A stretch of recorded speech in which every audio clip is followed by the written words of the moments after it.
दोस्तों, मैं रामचंद्र सोनी। दोस्तों, आज हम कहानी चालू करते हैं चौथी पास राजा के पार्ट 2 की। अभी हाल ही में आपने देखा होगा कि जो चौथी पास राजा है वो लगातार जनता के टैक्स के पैसे का कैसे दुरुपयोग करता है, उस विषय को लेकर हम आपसे चर्चा करना चाहेंगे। हमारे देश में एक चौथी पास राजा है और उस राजा ने लगभग एक नया महल बनाने के लिए, अपने ऐशो आराम के लिए एक नया महल बनाने के लिए लगभग 1300 करोड़ रुपए जनता के पैसे, जो जनता टैक्स देती थी, उस जनता के पैसे का 1300 करोड़ रुपए उस चौथी पास राजा ने अपना महल बनवाने के लिए खर्च कर दिया।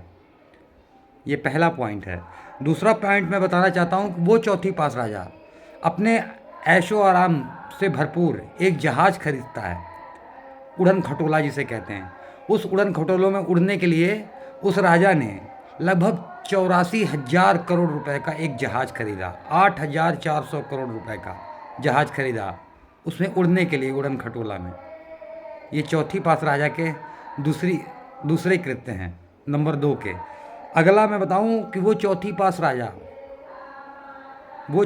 राजा विदेश घूमने के लिए लगभग 1500 करोड़ रुपए जनता के टैक्स के पैसे, दिए हुए पैसे को खर्च कर देता है। 1500 करोड़, 1500 करोड़ रुपए घूमने के लिए, विदेश घूमने के लिए। और मज़े की बात बताऊं कि वो चौथी पास राजा अपने ऐशो आराम के लिए उस जो घर है जिसमें वो रहता है, उसकी साज सज्जा के लिए लगभग 90 करोड़ रुपए खर्च कर देता है, वो भी जनता के टैक्स के पैसे को। अगला और बताऊं, एक और नाटकीय रूपांतरण जो है उसका, उस चौथी पास राजा का 56 करोड़ रुपए वो राजा एक योगा इवेंट के लिए खर्च कर देता है।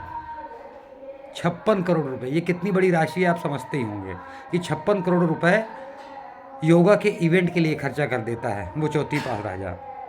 ऐसे ही एक जगह उद्घाटन करने जब वो जाता है राजा, चौथी पास राजा, उस देश के एक कर्नाटका राज्य में, तो लगभग 10 करोड़ रुपए वो चौथी पास राजा वही जनता के दिए हुए टैक्स का पैसा खर्चा कर देता है।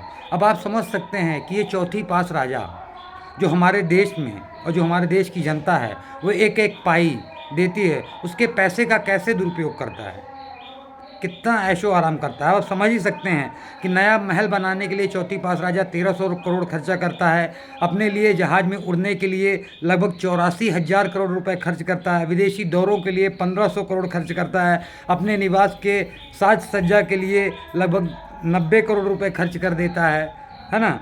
इसी तरह योगा के लिए 56 करोड़ रुपए और कर्नाटका में एक उद्घाटन के लिए 10 करोड़ रुपए खर्चा कर देता है। अब आप समझ सकते हैं कि जब देश का राजा चौथी पास होगा तो जनता के दिए हुए टैक्स का कैसे दुरुपयोग करेगा, आप अंदाज़ा लगा ही सकते हैं। अब ये आपको सोचना है कि इस चौथी पास राजा को सबक कैसे सिखाना है। हम तो तैयार हैं इस चौथी पास राजा की कहानी बताने के लिए आपको।